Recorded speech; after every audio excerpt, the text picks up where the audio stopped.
Bismillahirrahmanirrahim. In the name of Allah, most gracious, most merciful. Hello, my dear students. How are you? I hope you are well and perfectly healthy, and also stay safe at home. And welcome to our class. Today, I have started this class 10, subject English, first paper, Unit 3, page 31. And hello my dear students, open your book. And this lesson May-Day তোমরা সবাই জানো যে May-Day যে lesson যে আমরা যেটা আলোচনা করব সেটা হচ্ছে ইউনিট 3 এবং লেসন 2। তো প্রথমেই তোমরা লক্ষ্য করতে পারছো May-Day যে চ্যাপ্টারটা সেখানে একটি ছবি আমরা লক্ষ্য করতে পারছি, যেখানে প্রথমে বলা আছে যে look at the picture and talk about it. তো এখানে এট ফার্স্ট বলা আছে number 1, what do you see in the picture. What do you see in the picture, ছবিটিতে তোমরা কি দেখতে পাচ্ছ। তো এখানে আমরা যদি ইংলিশের ভাষায় যদি বলি তো আমরা এটা লিখতে পারি যে in the picture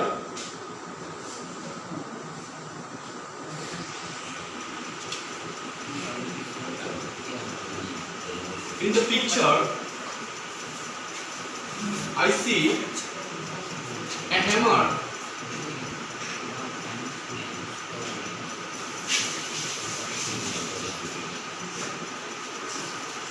Inside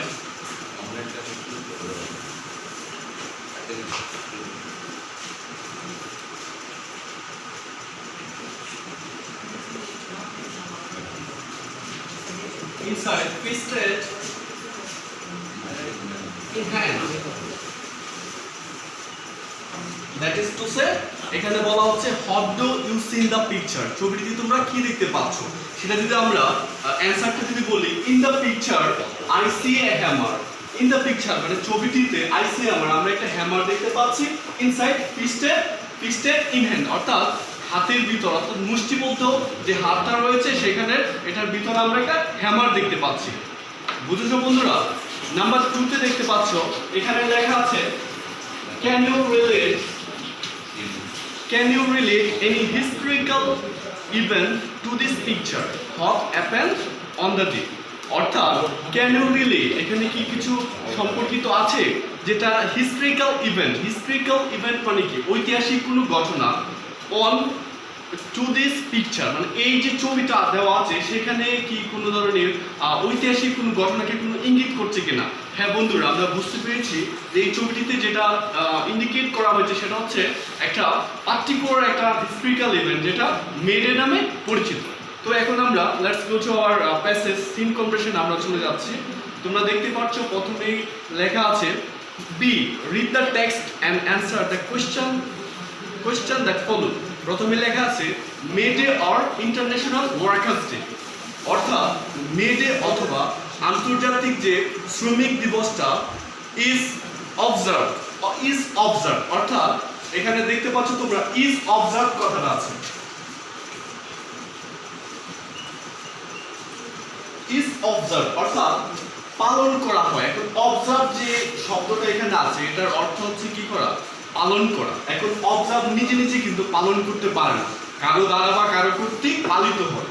so বন্ধুরা, সে এই প্যাসেজে প্রথম যে সেন্টেন্সটা দেওয়া আছে সেটা প্যাসিভ ভয়েস, নিশ্চয়ই তোমরা বুঝতে পেরেছো সেটা প্যাসিভ ভয়েসকে ইন্ডিকেট করা হয়েছে।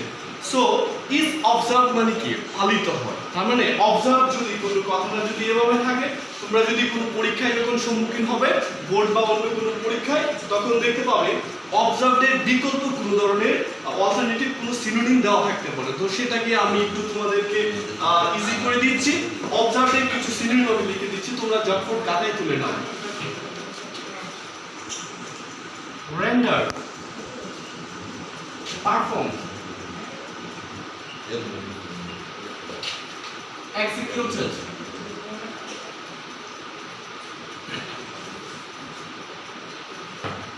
mark,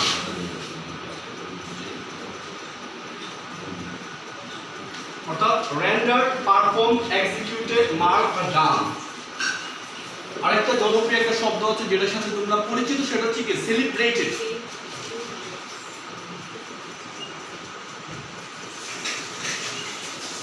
অর্থাৎ আমরা যখন তুমি এমসিকিউতে যখন থাকতে পারে যে means the word mean observe, so অপশনে যদি rendered, perform, executed, mark, done বা সেলিব্রেটেড যদি থাকে, তাহলে তোমরা এখানে যে শব্দটি আছে সেই শব্দটি এটা কি সিমিলার ওয়ার্ড, যেটা কি সাদৃশ্য রয়েছে বা সিনোনিম বা সমার্থক শব্দ। বুঝেছো বন্ধুরা? তো আমরা নেক্সটে চলে যাচ্ছি।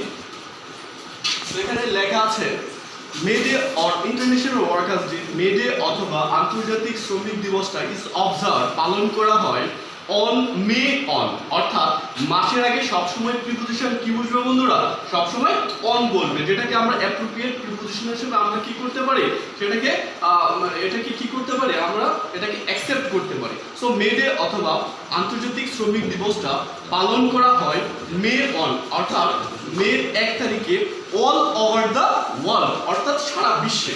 অর্থাৎ অল ওভার দ্য ওয়ার্ল্ড যে শব্দটা আছে, অলরেডি কিছু সিনোনিম তোমরা লিখে নিতে পারো বন্ধুরা সুবিধার্থে। তোমরা আর্থ লিখতে পারো, ইউনিভার্স লিখতে পারো, টেরা লিখতে পারো। অর্থাৎ ওয়ার্ল্ডের সিনোনিম আমরা আর্থ লিখতে পারি, ইউনিভার্স লিখতে পারি, অর্থাৎ টেরা। অর্থাৎ এই তিনটি শব্দ কি সিমিলার রয়েছে ওয়ার্ল্ডের সাথে। অর্থাৎ may on all over the world, অর্থাৎ সারা বিশ্বব্যাপী টুডে টু কমেমোরেট। এখানে দেখতে পাচ্ছ কমেমোরেট একটা ওয়ার্ড আছে।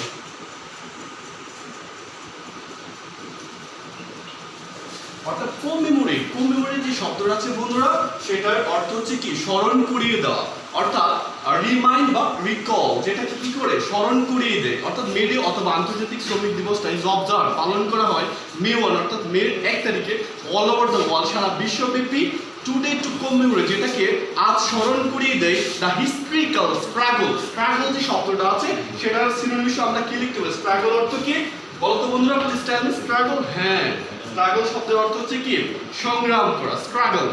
অর্থাৎ স্ট্রাগলের কিছু সিমিলার ওয়ার্ড আমি লিখে দিচ্ছি, তোমরা খাতায় জটপট তুলে নাও।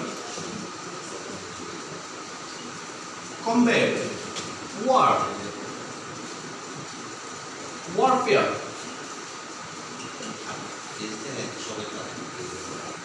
অর্থাৎ কমব্যাট তোমরা লিখতে পারো, কমব্যাট অর্থ কি যুদ্ধ, ওয়ার ওয়ারফেয়ার। অর্থাৎ স্ট্রাগলের যে সিমিলার বা যে সিনোনিমটা আছে সেটার অল্টারনেটিভ নেম হিসাবে তোমাদের এগুলো জানতে হবে, কারণ প্রশ্নে যে কোনো সময় স্ট্রাগল নাও দেওয়া থাকতে পারে। সো তোমাদের এগুলো জানলে তোমাদের প্রশ্নের উত্তর দেওয়া কি সবচেয়ে ইজি হবে।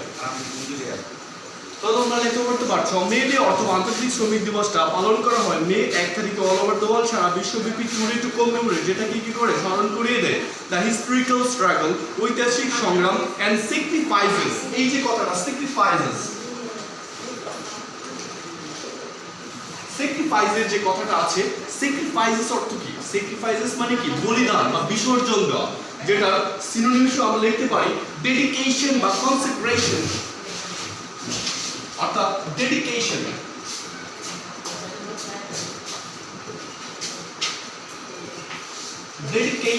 কনসেক্রেশন, অর্থাৎ that is to say dedication consecration, সেটা স্যাক্রিফাইসের যে ওয়ার্ডটা আছে সেটার সিমিলার ওয়ার্ড বা অল্টারনেটিভ নেম হিসেবে আমরা কি করতে পারি, সেটাকে ইউজ করতে পারি। সো তোমরা লক্ষ্য করতে পারছো আমি কিন্তু সব গ্রামাটিক্যালি তোমাদের বোঝার সুবিধার্থে আমি কিন্তু বুঝিয়ে দিচ্ছি, ঠিক আছে? তোমরা অনেক মনোযোগের সহিত তোমরা ক্লাসটি শ্রবণ করার চেষ্টা করো। So on over the historical struggle, যেটা ঐতিহাসিক সংগ্রাম, স্যাক্রিফাইস, যেটা কি করা হয় স্যাক্রিফাইসেস বিসর্জন বা বিসর্জন দেওয়া হয়েছিল অফ দ্য ওয়ার্কিং পিপল, যেটা কি ওয়ার্কিং পিপল মানে কর্মরত যে লোকজন ছিল, টু এস্টাবলিশ মানে কি প্রতিষ্ঠিত করতে। তোমরা জানো যে টু এর পরে যে বাক্য থাকবে সেটা সবসময় বেস ফর্ম বা কি যে বেস ফর্ম বা প্রেজেন্ট ফর্মে ইউজ হবে, এবং টু প্লাস বেস ফর্ম দুটো মিলে হয় কি ইনফিনিটিভ, ঠিক আছে? টু এর পরে সবসময় ভার্বের বেস ফর্ম ইউজ করতে হয়, ঠিক আছে বন্ধুরা?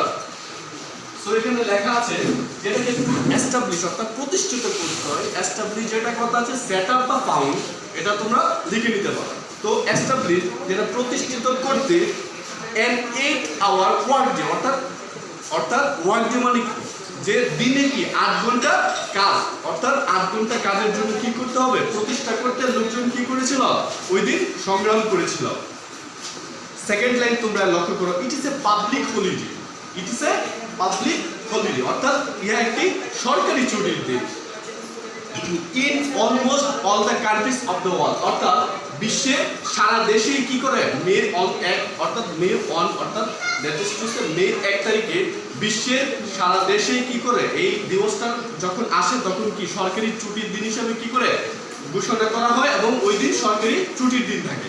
তো দেখো সেকেন্ড প্যারাটা দেখো, সিন্স দ্য ইন্ডাস্ট্রিয়াল রিভলিউশন, অর্থাৎ শিল্প বিপ্লব হতে, এখানে দেওয়া আছে সিন্স দ্য ইন্ডাস্ট্রিয়াল রিভলিউশনের পাশে একটা 1 দেওয়া আছে, অর্থাৎ সিম্বল 1, যেটাকে ইন্ডিকেট করে নেক্সট চ্যাপ্টারে সেটা ইলাস্ট্রেশন। দ্যাট ইজ টু সে, দেখো তোমরা পরবর্তী চ্যাপ্টারে গিয়ে একটা নোট আকারে তোমার লেখা আছে ইন্ডাস্ট্রিয়াল রিভলিউশন, অর্থাৎ সিন্স দ্য ইন্ডাস্ট্রিয়াল রিভলিউশন, শিল্প বিপ্লবের সময় হতে in the 18 and 19th century, অর্থাৎ অষ্টাদশ এবং 19শ শতাব্দীতে ইন ইউরোপ, কোথায় বন্ধুরা, ইউরোপ কন্টিনেন্টে, ইউরোপ মহাদেশে, and that US and the US যে কথাটা আছে বন্ধুরা, ইউএস এটা হচ্ছে ইউনাইটেড স্টেটস, ইউএস যেটা আছে এটা হচ্ছে এব্রিভিয়েশন, সেটা ইলাবোরেশন হচ্ছে ইউনাইটেড স্টেটস, এটা আমরা জানি কি United states of America. So বন্ধুরা দেখো, সিন্স দ্য ইন্ডাস্ট্রিয়াল রিভলিউশন, শিল্প বিপ্লবের সময় হতে in the 18 and 19th century, অষ্টাদশ শতক এবং 19শ শতাব্দীতে কি করেছিল ইন ইউরোপে এন্ড দ্য ইউএস এবং কি আমেরিকাতে, the workers in mills and factories, workers মানে কি শ্রমিকরা মিলস এবং ফ্যাক্টরিতে হ্যাড বিন ওয়ার্কিং, তারা কাজ করতেছিল, অর্থাৎ চলমান ছিল, এ লং শিফট মানে দীর্ঘদিন, মানে লং শিফট মানে কি দীর্ঘক্ষণ যাওয়ার কাজ করা। 14 অর্থাৎ 14 অর ইভেন মোর আওয়ার্স, এটা হচ্ছে লং শিফট, যেটা ইন্ডিকেট করে 14 অথবা 14 অর মোর ইভেন আওয়ার্স, অর্থাৎ 14 বা তার চেয়ে বেশি ঘন্টা তারা কি করত, কাজ করত। ওয়ান মে ফার্স্ট ইন 1886, মে প্রথম 1886 সালের পহেলা মেতে বাই দ্য ট্রেড ইউনিয়ন, অর্থাৎ লেবারদের একটা অর্গানাইজেশন থাকে, লেবারদের একটা organization, that is to say একটা সংগঠন থাকে, যেই সংগঠনটা লেবারদের দ্বারা কি হয় পরিচালিত হয়, অর্থাৎ ট্রেড ইউনিয়ন লেবারদেরকে নিয়ে, লেবারদেরকে একটা শক্তিশালী একটা ফ্রন্টে বা সামনের আসনে বসানোর জন্য ট্রেড ইউনিয়নটি কি করে লেবারদের নিয়ে অপারেট করে, সেটা এখানে দেওয়া আছে অন মে ফার্স্ট ইন 1886, 1886 সালে মে প্রথম দিকে, inspired by the trade union, inspired মানে কি অনুপ্রাণিত হয়ে, হ্যাঁ ইন্সপায়ার্ড শব্দটা এখানে লক্ষ্য করতে পারছো, ইন্সপায়ার্ড শব্দটা সিনোনিম হিসেবে তোমরা ইউজ করতে পারো স্টিমুলেটেড, ইনভিগোরেটেড, অর্থাৎ তোমরা ইন্সপায়ার্ড যে শব্দটা আছে সেটার সিমিলার বা সিনোনিম হিসেবে তোমরা ইউজ করতে পারো stimulated, STIMULATED, stimulated, invigorated. Okay বন্ধুরা, তাহলে ইন্সপায়ার্ড মানে কি ইন্সপায়ার্ড অনুপ্রাণিত হয়ে, অর্থাৎ ট্রেড ইউনিয়নসরা হাফ অফ দ্য ওয়ার্কার্স, হ্যাঁ শ্রমিকদের অর্ধ শ্রমিকরা at the McCormick harvester machine company, McCormick harvester machine কোম্পানির যে মানে ফুল ওয়ার্কার্স না হাফ ওয়ার্কার্সরা কি করেছিল ইন শিকাগো, শিকাগো শব্দটা যেটা দেওয়া আছে তোমরা জানো শিকাগো যে কোথায় অবস্থিত, এখন প্রশ্ন আসতে পারে স্যার শিকাগো কি, এটা শিকাগো হচ্ছে একটা টাউন অর্থাৎ একটা শহরের নাম, যেটা কোথায় অবস্থিত আমেরিকাতে অবস্থিত, that's a remarkable town of Chicago in America. Okay বন্ধুরা, তার মানে এই যে মেককর্মিক হারভেস্টার মেশিন কোম্পানি কোথায় অবস্থিত শিকাগোতে, ওয়ান্ট যেটা কি করেছিল ওয়ান্ট অন স্ট্রাইক, যেটা এখান থেকে কি করেছিল অর্ধ শ্রমিকরা কি করেছিল ওয়ান্ট অন স্ট্রাইক করতে কি অবরোধ করা, যেটা কি করেছিল অবরোধ করতে গিয়েছিল, demanding at 8 hour work day, অর্থাৎ দিনে 8 ঘন্টা কাজের দাবিতে, আগে ছিল 14 ঘন্টা অথবা তার চেয়ে বেশি, এখন এই 14 ঘন্টা বা তার চেয়ে বেশি কাজটাকে 8 ঘন্টায় ডাইভার্টেড করার জন্য তারা কি করেছিল আন্দোলন করেছিল, আন্দোলনের জন্য তারা কি করেছিল স্ট্রাইক করেছিল, অর্থাৎ ধর্মঘট করেছিল। ডিমান্ডিং মানে কি দাবি করা, যেটা তোমরা লিখতে পারো সিনোনিম ক্লেম অর্থ কি দাবি করা, অর্থাৎ 8 ঘন্টার দাবিতে তারা কি করেছিল ধর্মঘট করেছিল। পরে বন্ধুরা লেখা আছে 2 days later মানে কি 2 দিন পরে, 2 days later a workers rally was held, অর্থাৎ 2 days later 2 দিন পরে a workers rally মানে কি সমাবেশ করা was held। এখন র্যালি কিন্তু নিজে নিজে অনুষ্ঠিত হতে পারে না, সো কারো কর্তৃক বা কারো দ্বারা কি হয় অনুষ্ঠিত হয়। এটা একটা বেসিক ভয়েসের এখানে বিষয় আমরা লক্ষ্য করতে পারছি। তার মানে 2 days later 2 দিন পরে a workers rally was held, যেটা সমাবেশ অনুষ্ঠিত হয়েছিল নিয়ার দা ম্যাককর্মিক হারভেস্টার মেশিন কোম্পানি। কোথায়? ম্যাককর্মিক হারভেস্টার মেশিন কোম্পানির নিকটে। এটা কি করেছিল যে ধর্মঘটটা, সেটা কি করেছিল, কোথায় অনুষ্ঠিত হয়েছিল র্যালিটা? এখানে ম্যাককর্মিক হারভেস্টার মেশিন কোম্পানির নিকটে। তারপরে বন্ধুরা লক্ষ্য করো, and about 6,000 workers 6,000 ওয়ার্কার অর্থাৎ 6,000 যে শ্রমিকরা রয়েছে 6,000 শ্রমিক নিয়ে কি করেছিল জয়েন্টেড ইহাকে কি করেছিল যোগ দিয়েছিল। কোথায় যোগ দিয়েছিল? র্যালিতে অর্থাৎ সমাবেশে। the rally was addressed, এই যে অ্যাড্রেস যে কথাটা আছে অ্যাড্রেস আমরা নরমালি জানি অ্যাড্রেস শব্দের অর্থ কি বন্ধুরা? অ্যাড্রেস মানে হচ্ছে কি ঠিকানা, কিন্তু এখানে ঠিকানা হবে না, এখানে কি হবে? দ্য র্যালি অফ অ্যাড্রেস, সমাবেশটা ওয়াজ অ্যাড্রেসড মানে কি নিয়ন্ত্রিত বা পরিচালিত বা কি হচ্ছে অনুপ্রাণিত হয়েছিল। হ্যাঁ, অনুপ্রাণিত হয়েছিল কোথায়? যেটা অ্যাড্রেস বলতে কন্ট্রোল বোঝায় বা অপারেটেড বোঝায় বা ইন্সপায়ার্ড বোঝায়। তো দ্য র্যালি অফ অ্যাড্রেস সমাবেশটি নিয়ন্ত্রিত বা পরিচালিত হয়েছিল বাই দ্য লেভেল লিডার্স মানে কি লেভেল লিডার্স মানে কি শ্রমিকদের একটা নেতা থাকে, একটা সংগঠনের কি থাকে একজন ক্যাপ্টেন থাকে। সো এখানে লেভেল লিডার করতে কি হয়েছিল? যা পরিচালিত বা নিয়ন্ত্রিত বা ইন্সপায়ার্ড অর্থাৎ অনুপ্রাণিত হয়েছিল। দে আর্স দ্য ওয়ার্কার্স মানে শ্রমিকদেরকে দে আর্স মানে জোর করেছিল টু স্ট্যান্ড টুগেদার অর্থাৎ দ্যাট ইজ টু সে একত্রিত হতে, যেটা ইউনিটি বা ইউনাইটেড। ঠিক আছে বন্ধুরা, তার মানে দে আর্স দ্য ওয়ার্কার্স শ্রমিকদের অনুপ্রাণিত বা জোর করেছিল টু স্ট্যান্ড টুগেদার একত্রিত হতে, to go on with their struggle অর্থাৎ তাদের যে সংগ্রামটা চালিয়ে যাওয়ার জন্য তাদের সাথে। and not to give into their bosses অর্থাৎ তারা যেন বসের কাছে নতি স্বীকার না করে, বসের কথা যাতে না শুনে তারা যেন নিতান্তই একদম ফোকাস দেয় কোথায়? ফোকাস দিবে আন্দোলনের প্রতি। এই জন্য বসের যাতে কোনো কথা তারা নতি স্বীকার না করে এই জন্য শ্রমিকদের যে লিডার তাদেরকে কি করেছিল অ্যাড্রেস করেছিল। at one point of the rally অর্থাৎ র্যালির কোনো একটা সময়ে some strike breakers অর্থাৎ ধর্মঘট ভঙ্গকারী, যারা ধর্মঘট করেছিল এদের মধ্যে কিছু ধর্মঘট ভঙ্গকারীরা কি করেছিল শুরু করেছিল লিভিং দ্য মিটিং প্লেস অর্থাৎ আলোচনার যে স্থানটা সেটা থেকে তারা কি করেছিল লিভ অর্থাৎ ত্যাগ করার একটা প্রস্তুতি নিতেছিল। দ্য স্ট্রাইকার্স ওয়েন্ট ডাউন অর্থাৎ যারা ধর্মঘট করেছিল ধর্মঘটের পক্ষে যারা তারা কি করেছিল went down the street to bring them তাদেরকে ফিরিয়ে আনার জন্য তারা কি করেছিল আবার তাদের কাছে গিয়েছিল। সাডেনলি দেখো একটা কথা, সাডেনলি মানে হঠাৎ করে। তোমরা যদি যেহেতু পাংচুয়েশন মার্ক যোগ্য তোমরা করবে সেকেন্ড পেপার গ্রামার, সাডেনলির পরে নিশ্চয়ই তোমরা কি ইউজ করবে? কমা ইউজ করবে। সো সাডেনলি হঠাৎ করে অ্যাবাউট 200 পুলিশম্যান অর্থাৎ 200 পুলিশ আক্রমণ করেছিল দেম মানে কি? দেম বলতে কাদের বোঝানো হয়েছে এখানে? দেম বলতে নিশ্চয়ই বোঝানো হয়েছে কাদেরকে?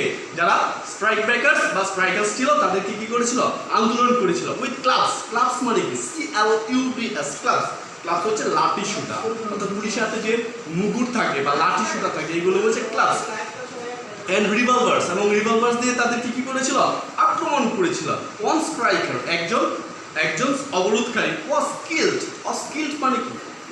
তাকে কি করেছিল সে মানে মৃত্যুবরণ করেছিল ইনস্ট্যান্টলি হঠাৎ করে তাৎক্ষণিক বা হঠাৎ করে 5 or 6 others 5 জন অথবা 6 জনের বেশি were seriously মানে কি গুরুত্বপূর্ণভাবে কি হয়েছিল সিরিয়াসলি wounded অর্থাৎ মারাত্মক কি হয়েছিল আহত হয়েছিল and many others were injured এবং অনেকেই এবং অনেকেই কি করেছিল আঘাতপ্রাপ্ত হয়েছিল। তো বন্ধুরা আমরা নেক্সট চ্যাপ্টারে দেখো That events of May on 1886 অর্থাৎ মে 1 তারিখে 1846 সালে আর রিমাইন্ডার দেয় যেটা স্মরণ করিয়ে দেয় ওয়ার্কার্স শ্রমিকরা উইল কন্টিনিউ মানে কি অর্থাৎ চলমান বা চলতে থাকবে টু বি এক্সপ্লয়েটেড যে কথাটা আছে এখানে দেখো এক্সপ্লয়েটেড শব্দের অর্থ কি? শোষিত। অর্থাৎ এখানে পাস্ট পার্টিসিপল ইউজ করা আছে, এক্সপ্লয়েটেড অলরেডি কি হয়েছিল? শোষিত হয়েছিল। অর্থাৎ মে দ্য ইভেন্টস অফ মে 1 অর্থাৎ মে 1 তারিখে যে ঘটনাটা 1886 সালে, আর রিমাইন্ডার দ্যাট যেটা আমরা স্মরণ করে দেই, রিমাইন্ডারের যেটা আমি সিনোনিম বলেছি কমেমোরেশন অর্থাৎ কমেমোরেট, যেটা স্মরণ করে দেয়, উইল কন্টিনিউ যেটা চলমান থাকবে, exploited until they stand up and speak out to gain better working conditions, better pay and better lives. অর্থাৎ শ্রমিকরা যদি ঐক্য এবং তাদের যে স্পিকিং যে প্যাটার্নটা সেটা যদি গুরুতর বা জুড়ে সাউন্ড যদি না করে বা সবাই যদি ঐক্য যদি না থাকে, তাহলে কি হবে? যতক্ষণ পর্যন্ত তারা একত্রিত বা অন্যের বিরুদ্ধে আন্দোলন বা জুড়ে শব্দ উচ্চারণ যদি যতক্ষণ মতো না করবে, ততক্ষণ মতো তাদের বেটার কন্ডিশন মানে কি? তাদের যে অধিকতর যে ভালো পরিবেশটা অর্থাৎ ভালো যে উন্নত জীবন ব্যবস্থা সেটা কি করতে পারবে না, তারা সফল হতে পারবে না। সো বন্ধুরা, তোমরা আজকে দেখতে পেরেছো আজকে যে প্যাসেজটি আজকে তোমাদেরকে পড়লাম সেটা হচ্ছে সিন কম্প্রিহেনশন প্যাসেজ। সো এই প্যাসেজটা আশা করি তোমরা বুঝতে পেরেছো। ইনশাআল্লাহ আগামী ক্লাসে তোমরা এই প্যাসেজ সম্বন্ধে তোমরা একটা ভালো ধারণা নিয়ে আসবে। আগামী ক্লাসে আমি এই প্যাসেজের যে এমসিকিউ থাকে, তোমাদের যে পরীক্ষায় মাল্টিপল চয়েস কোশ্চেন থাকে, সেই মাল্টিপল চয়েস কোশ্চেন 7টা, এখান থেকে আমি 7টা তোমাদেরকে দিব। তো তোমরা করবে, বাসায় ভালোভাবে প্র্যাকটিস করবে এবং এখান থেকে আমি 5টা কোশ্চেন দেব। সো 7টা এমসিকিউ থাকবে 7 আর হচ্ছে 5টা কোশ্চেন থাকবে 2 করে, যেটা হচ্ছে 10। অর্থাৎ যে তোমাদের যখন পরীক্ষা হবে, বোর্ড পরীক্ষা বা স্কুলের পরীক্ষা, 7টা এমসিকিউ থাকবে, একটা সিন কম্প্রিহেনশন আর 5টা প্রশ্ন থাকবে। সো প্রতিটি প্রশ্নের মান থাকবে 2, তার মানে 7 মাল্টিপ্লিকেশন 1, 7 5 মাল্টিপ্লিকেশন 2 অর্থাৎ 10, অর্থাৎ 17 মার্কসের আগামী ক্লাসে তোমাদের পরীক্ষা হবে। সো আজকের এই ক্লাসটা মনোযোগের সহিত করার জন্য তোমাদেরকে আমার পক্ষ থেকে আন্তরিকভাবে শুভেচ্ছা জানাচ্ছি। যেহেতু করোনা ক্রাইসিস, করোনা মোমেন্ট চলছে, কোভিড-19, তোমরা সুন্দরভাবে একদম সেফ থেকে পড়াশোনা এবং স্টাডি করো। এবং আমি আন্তরিকভাবে ধন্যবাদ জ্ঞাপন করছি আমাদের আল্লাহ শামসুদ্দিন ভূঁইয়া উচ্চ বিদ্যালয়ের যারা অথরিটি আছেন, বিশেষ করে ম্যাডাম আছেন আমাদের আল্লাহ শামসুদ্দিন ভূঁইয়া উচ্চ বিদ্যালয়ের প্রধান শিক্ষিকা সুমাইয়া আক্তার রুনা ম্যাডামের একদম খুবই নিরলস প্রচেষ্টা এবং শ্রমের বিনিময়ে আমরা আজকে এখানে ক্লাস করতে প্ল্যাটফর্মে এসে দাঁড়িয়ে আপনাদেরকে ক্লাস সেবা দিতে পারছি। এজন্য ম্যাডামকে আন্তরিকভাবে ধন্যবাদ এবং সবাই তোমরা দোয়া করবে যাতে আমরা তোমাদের জন্য এই পাঠদান চালিয়ে দিতে পারি। সবাইকে আন্তরিকভাবে ধন্যবাদ। আগামী অনলাইন ক্লাসে আবার দেখা হবে। আসসালামু আলাইকুম।